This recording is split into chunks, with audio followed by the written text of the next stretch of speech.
देखो इसके अंदर क्वेश्चन पढ़ो क्या क्या चीजें दे रखी है। एक कॉन्वेक्स लेंस है और दूसरा क्या है, एक कॉन्वेक्स मिरर है। कॉन्वेक्स मिरर की आपको रेडियस ऑफ कर्वेचर दे रखी है 20 सेंटीमीटर। लेंस की नहीं दे रखी, मिरर की दे रखी है कितनी, 20 सेंटीमीटर। और दोनों कैसे प्लेस्ड है, coaxially. The convex mirror is placed at a distance of 30 centimetre from the lens. कि लेंस से मिरर की डिस्टेंस कितनी है, 30 सेंटीमीटर। तो हम डायग्राम बना लेते हैं कि ये आपके पास क्या है, कॉन्वेक्स लेंस है और यहां पे आपके पास क्या आने वाला है, कॉन्वेक्स मिरर। कॉन्वेक्स मिरर के अंदर की तरफ क्या होती है, पॉलिश्ड होती है और बाहर की कर्व्ड सरफेस क्या होती है, रिफ्लेक्टिंग होती है। और यहां पे क्या बना लेते हैं, दोनों की ये प्रिंसिपल एक्सिस। कोई दिक्कत, दोनों के बीच की डिस्टेंस हमें कितनी गिवन है, 30 सेंटीमीटर हमें गिवन है।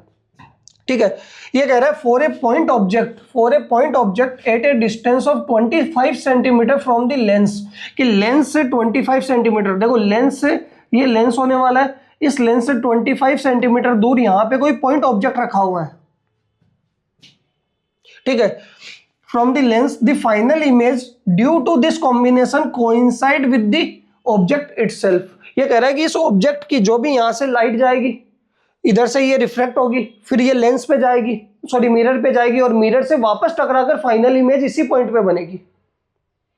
कि यहां से लाइट गई, इससे रिफ्लेक्ट हुई, फिर मिरर पे गई, मिरर वापस क्या कर देगा, रिफ्लेक्ट कर देगा। तो फाइनल इमेज आके कहां पे बनने वाली, इसी पॉइंट पे बनने वाली है। कोई दिक्कत, ठीक है। तो फाइनल इमेज इसी पॉइंट पे बनेगी। Find the focal length of convex lens. हमें कॉन्वेक्स लेंस की क्या निकालनी है, फोकल लेंथ निकालनी है। तो सबसे पहले तो देखोगे कि हमें पता है दोनों के बीच का सेपरेशन कितना है, 30 सेंटीमीटर। और इसका रेडियस ऑफ कर्वेचर हमें कितना गिवन है, 20 सेंटीमीटर। यानी इसका सेंटर होने वाला है 20 सेंटीमीटर।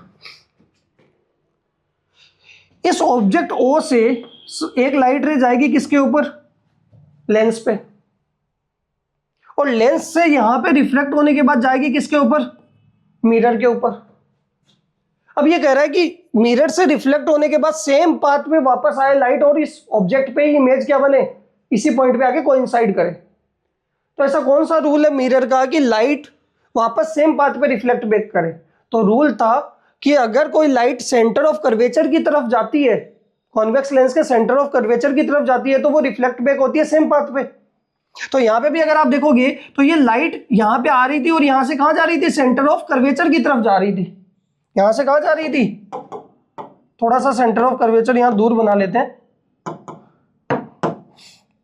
यहां पे मैंने सेंटर ऑफ कर्वेचर मान लिया ये 20 सेंटीमीटर है। तो देखो यहां से कहां जा रही थी, ये सेंटर ऑफ कर्वेचर की तरफ जा रही थी। तो यहां सेंटर ऑफ कर्वेचर की तरफ जा रही थी, यहीं से वापस क्या हो जाएगी, रिफ्लेक्ट बैक हो जाएगी और टकराकर वापस सेम पाथ पे आ जाएगी। इसका मतलब अगर यहां पे ये मिरर नहीं होता तो ये कहां पे जाके मिलती, इस पॉइंट पे। इधर से भी एक और लाइट रे जाती, सेम इस तरीके से जाती और यहां से सेंटर ऑफ कर्वेचर पे जाके इमेज बना देती। तो अगर मिरर नहीं होता, अगर मिरर नहीं होता तो इस लेंस की इमेज कहां बन रही होती, इस पॉइंट पे।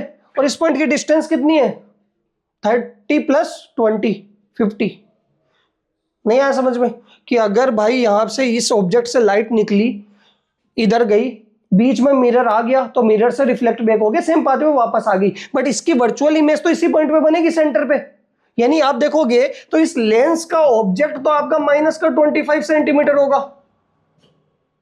और इस लेंस की वर्चुअल इमेज कौन सी होगी, सी पे बनेगी वहां पे, यानी 50 सेंटीमीटर। तो वी क्या होगा, और राइट में है तो प्लस का 50 सेंटीमीटर। तो हमें यू पता लग गया, वी पता लग गया, क्या निकाल लेंगे, फोकल लेंथ। नहीं आया समझ में। तो यहां से अगर आप देखोगे 1/v - 1/u = कितना आ जाएगा, 1/f, 1/v 50 माइनस का 25 = f। माइनस माइनस क्या हो जाएगा, तो यहां से एलसीएम ले लेते हैं 50, तो ये 1 + 2 = आ जाएगा 1/f। तो ये 3/50 किसके बराबर आया, 1/f के। तो f की वैल्यू कितनी हो जाएगी, 50/3 सेंटीमीटर। ये आपके पास फोकल लेंथ। बताओ क्लियर है।